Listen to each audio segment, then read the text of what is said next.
Hello students, आज हम लोग बात करने वाले हैं डाइजेशन ऑफ फूड के बारे में।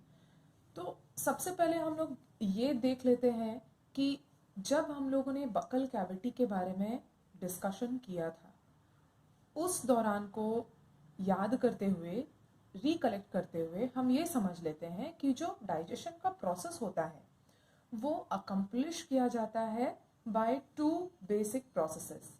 एक है हमारा मैकेनिकल प्रोसेस जो कि बकल कैविटी में होता है, और केमिकल प्रोसेस जो बकल कैविटी से शुरू होकर इंटेस्टाइन तक जारी रहता है। तो यहाँ पर हम सबसे पहले बकल कैविटी के परफॉर्मेंस की बात कर लेते हैं। जो बकल कैविटी है ये मेजर फंक्शंस, दो तरह के मेजर फंक्शंस को परफॉर्म करता है। सबसे पहला क्या, मेस्टिकेशन ऑफ फूड। मस्टिकेशन का मतलब क्या है, खाना को चबाने का काम। तो हमारे पास जो सेट ऑफ टीथ है और टंग है ये फैसिलिटेट करते हैं खाना को चबाने के लिए, प्लस सलाइवा के साथ खाना को मिक्स करने में टंग हमारी सहायता करता है। दूसरी फैसिलिटेशन क्या है यहाँ पे, स्वैलोइंग। जो खाना हमने चबाया उसे हम क्या करते हैं, निगलते हैं, उसे हम स्वैलो करते हैं। तो यहाँ पर मेजर फंक्शन होता है टंग का। टंग ना केवल खाने को सलाइवा से मिक्स करने में हेल्प करता है, पर यह हेल्प करता है खाना को निगलने में भी। यहाँ पर हम एक चीज और भी याद रखेंगे कि जो सेट ऑफ टीथ हमारे जॉ में प्रेजेंट होता है और जो एक मस्कुलर टंग हमारे बकल कैविटी में प्रेजेंट होता है, ये हेल्प करते हैं मेस्टिकेट करने में, प्लस खाने को थरोली मिक्स करने में विद सलाइवा, है ना। इस बात को याद रखेंगे। तो यहाँ पर हम आगे और ये भी देखते हैं कि जो म्यूकस प्रेजेंट होता है सलाइवा में, वो ही हेल्प करता है फूड को ल्यूब्रिकेट करने के लिए। ना केवल ये म्यूकस फूड को ल्यूब्रिकेट करता है, पर ये फूड पार्टिकल्स को आपस में चिपके रहने में भी मदद करता है। तो जब हम यहाँ पर अडहेरेंस की बात कर रहे हैं मस्टिकेटेड फूड पार्टिकल्स की, तो ये जो एक मस्टिकेटेड फूड पार्टिकल का एक गुच्छा हमारे पास आया, इसको हम टर्मिनल लॉजिकल वर्ड में बोलते हैं बोलस। अब ये जो बोलस है ये पास होता है थ्रू फेरिंग्स, और फेरिंग्स से होते हुए ये ईसोफेगस में उतरता है बाय द प्रोसेस ऑफ स्वैलोइंग। और स्वैलोइंग का दूसरा टर्मिनोलॉजिकल वर्ड है डीग्लूटिशन। अब ये जो बोलस है ये फर्दर पास डाउन करेगा फ्रॉम ईसोफेगस, और ये कहाँ खुलेगा, स्टमक में खुलेगा। और हम लोग जान रहे हैं कि जो गैस्ट्रो ईसोफेजियल स्फिंक्टर है ये इस पैसेज को कंट्रोल करता है जहां पे ईसोफेगस स्टमक से मिलता है। अब हम जो ये बात कर रहे थे कि खाना जो है, जो चबाया हुआ खाना है, जो लुब्रिकेटेड फूड पार्टिकल्स है, वो हम स्वैलो करते हैं और वो ईसोफेगस से होता हुआ स्टमक में पहुंच जाता है। एक बात यहाँ पर ध्यान रखने के लिए ये है कि ईसोफेगस में सक्सेसिव वेव्स होते हैं। जैसे ही हम खाना निगलते हैं ये कॉन्ट्रैक्शंस शुरू हो जाता है, मस्कुलर कॉन्ट्रैक्शंस शुरू हो जाता है, और इस मस्कुलर कॉन्ट्रैक्शन को या सक्सेसिव वेव्स जो जनरेट हो रहे हैं मस्कुलर कॉन्ट्रैक्शन के वजह से, इसको हम टर्मिनोलॉजिकल भाषा में कहते हैं पेरिस्टाल्सिस मूवमेंट। और इसी पेरिस्टाल्सिस मूवमेंट की वजह से हमारा खाना ईसोफेगस से होता हुआ स्टमक में पहुंच जाता है।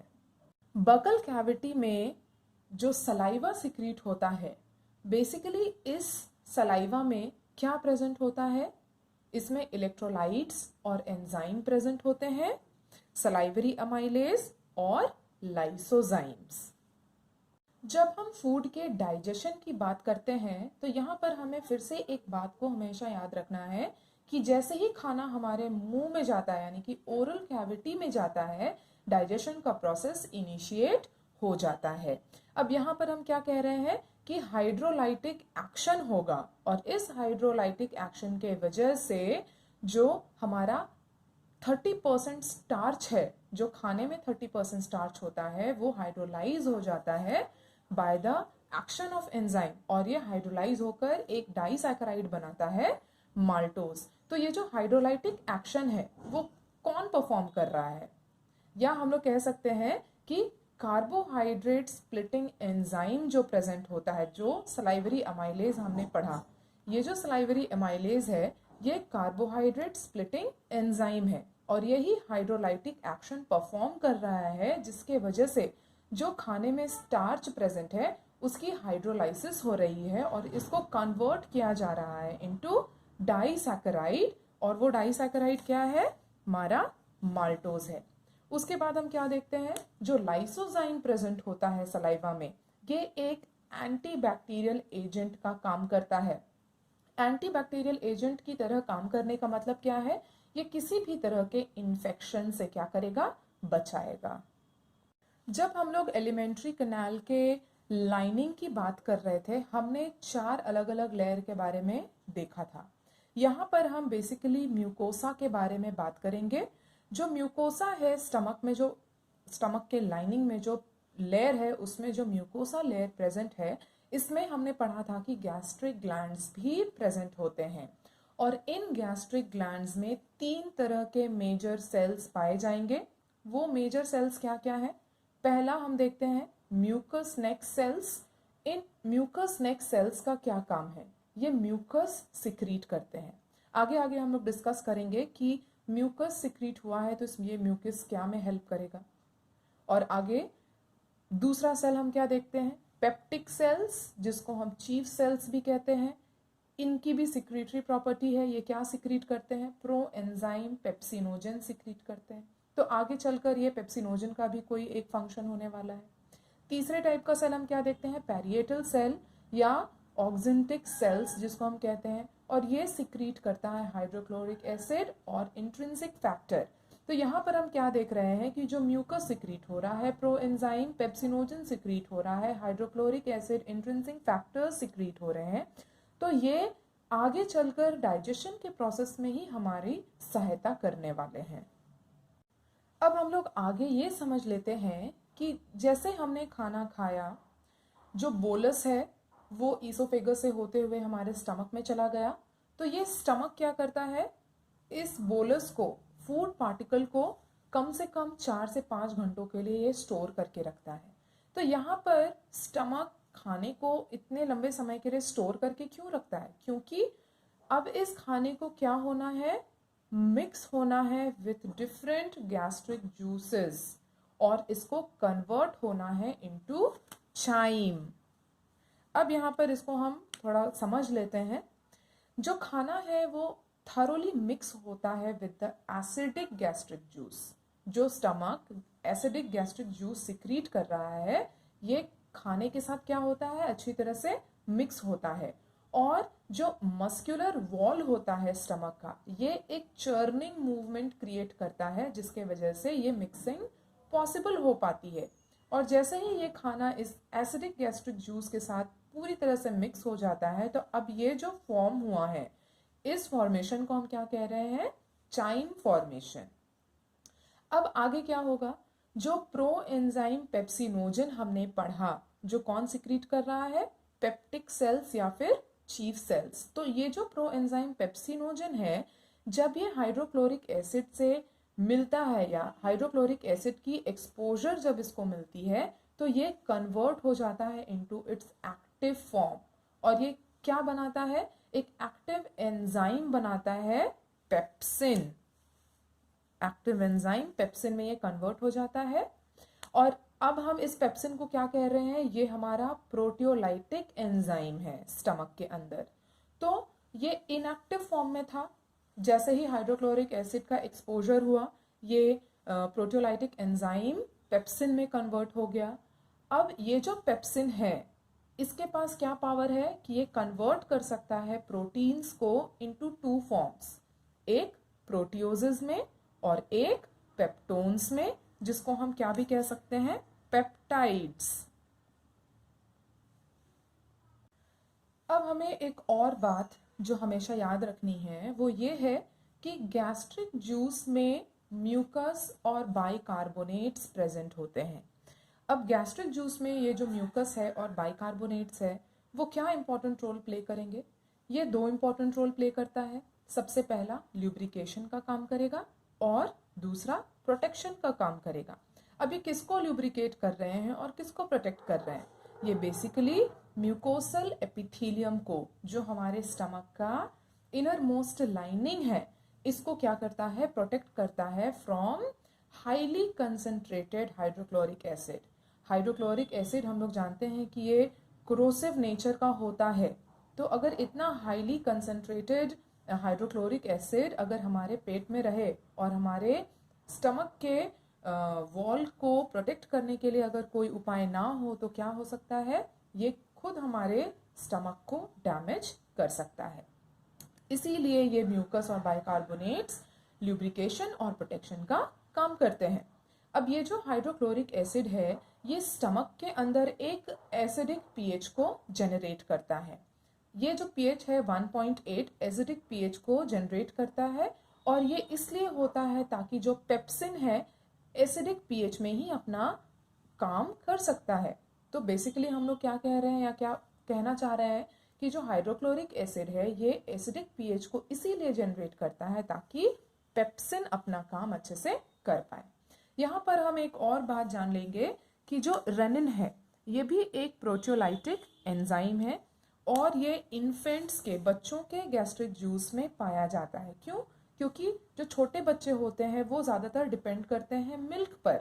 तो ये जो रेनिन प्रोटियोलाइटिक एंजाइम है ये मिल्क प्रोटीन्स को डाइजेस्ट करने में हेल्प करता है।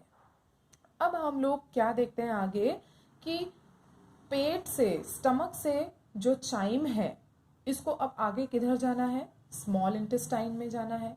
तो स्मॉल इंटेस्टाइन में हम लोग क्या देखते हैं? जो मस्क्यूलरिस लेयर होता है बहुत अलग अलग टाइप के मूवमेंट्स जनरेट करता है, और ये जो मूवमेंट्स जनरेट हो रहे हैं ये फर्दर हेल्प करते हैं mixing of food with various secretions in the intestine. तो जिस तरह से हमने देखा कि स्टमक के अंदर अलग अलग तरह के गैस्ट्रिक जूस और सिक्रीशंस प्रेजेंट हैं, उसी तरह से जब खाना एक जगह से दूसरी जगह पे जा रहा है तो हर जगह पे वही सारी चीज़ें उसको एनकाउंटर करने को नहीं मिलेंगी। स्टमक में कुछ सिक्रीशंस अलग हैं, इंटेस्टाइन में कुछ सिक्रीशंस उसके अलग हैं। तो यहाँ पर हम क्या देख रहे हैं कि ये जो अलग तरह के मूवमेंट्स जनरेट हो रहे हैं मस्क्यूलरिस लेयर की मदद से, तो जो चाइम अब स्टमक से स्मॉल इंटेस्टाइन में आ गया तो यहाँ के सिक्रीशंस के साथ अब इस चाइम को क्या करना है? थरोली मिक्स होना है, और ये फर्दर क्या करेगा? डाइजेशन के प्रोसेस में हमारी मदद करेगा। अब जब हम लोग स्मॉल इंटेस्टाइन की बात करते हैं तो स्मॉल इंटेस्टाइन में क्या क्या प्रेजेंट होगा? द बाइल, पेनक्रियाटिक जूस और इंटेस्टाइनल जूस, ये सारे सिक्रीशंस रिलीज होंगे स्मॉल इंटेस्टाइन में। अब पैनक्रियाटिक जूस और जो बाइल है ये रिलीज होता है into small intestine through hepatopancreatic duct. इस बात को नहीं भूलना है, जो हेपाटोपैनक्रियाटिक डक्ट हमने ऑलरेडी पढ़ा ये हेल्प करेगा पैनक्रियाटिक जूस और बाइल जूस को स्मॉल इंटेस्टाइन में रिलीज करने के लिए। अब जो पैनक्रियाटिक जूस है इसमें क्या क्या इनएक्टिव एंजाइम्स प्रेजेंट है? यहाँ पे हम सबसे पहले देखते हैं ट्रिप्सिनोजेन, और ये जो ट्रिप्सिनोजेन है इसको एक्टिवेट करने के लिए एक एंजाइम काम में आता है, वो है एंटेरोकाइनेज। और इस एंटेरोकाइनेज की मदद से जो ट्रिप्सिनोजेन है ये अपने एक्टिवेटेड फॉर्म ट्रिप्सिन में आ जाता है, और ये ट्रिप्सिन ही फिर आगे क्या करेगा? अदर एंजाइम्स जो पैनक्रियाटिक जूस में प्रेजेंट है उसको एक्टिवेट करता है। तो यहाँ पर ट्रिप्सिनोजेन का सबसे इंपॉर्टेंट और सबसे बड़ा काम है कि पहले तो ये खुद इनएक्टिव था, लेकिन एक एंजाइम एंटेरोकाइनेज की मदद से ये अपने आप को एक्टिव फॉर्म में कन्वर्ट करता है, दैट इज ट्रिप्सिन। और फिर ये ट्रिप्सिन दूसरे एंजाइम्स जो पैनक्रियाटिक जूस में प्रेजेंट है उनको एक्टिवेट करता है। जो दूसरे एंजाइम्स क्या क्या है पैनक्रियाटिक जूस में? काइमोट्रिप्सिनोजन है, प्रोकार्बोक्सीपेप्टाइडेज है, एमाइलेज है, लाइपेजेस है और न्यूक्लिएजेस है। पैनक्रियाटिक जूस के साथ साथ में हम क्या भी रिलीज होता हुआ देख रहे हैं स्मॉल इंटेस्टाइन में? बाइल। अब ये जो बाइल है इसमें पिगमेंट्स प्रेजेंट होते हैं। सबसे पहले तो इनके बारे में हम जान लेते हैं, बिलीरुबिन एंड बिलीवर्डिन। इसके अलावा इसमें प्रेजेंट होता है बाइल सॉल्ट, कोलेस्ट्रॉल और फॉस्फोलिपिड्स जब हम स्पेसिफिकली बाइल की बात करते हैं, यहाँ पर हम किसी भी तरह के एंजाइम्स को नहीं देखते हैं, ठीक है। तो बाइल किस काम में हमारी मदद करता है? बाइल का बेसिक फंक्शन है फैट को इमल्सिफाई करना। इमल्सिफिकेशन का मतलब ब्रेक डाउन, यानी कि बाइल क्या काम कर रहा है कि जो फैट्स है उसको बहुत छोटे छोटे पीसेस में या स्मॉलर मॉलिक्यूल्स में उसको कन्वर्ट कर देता है। और बाइल का एक और एक्टिविटी भी है कि पैनक्रियाटिक जूस में जो लाइपेजेस प्रेजेंट है उसको एक्टिवेट करने में ये बाइल हेल्प करता है।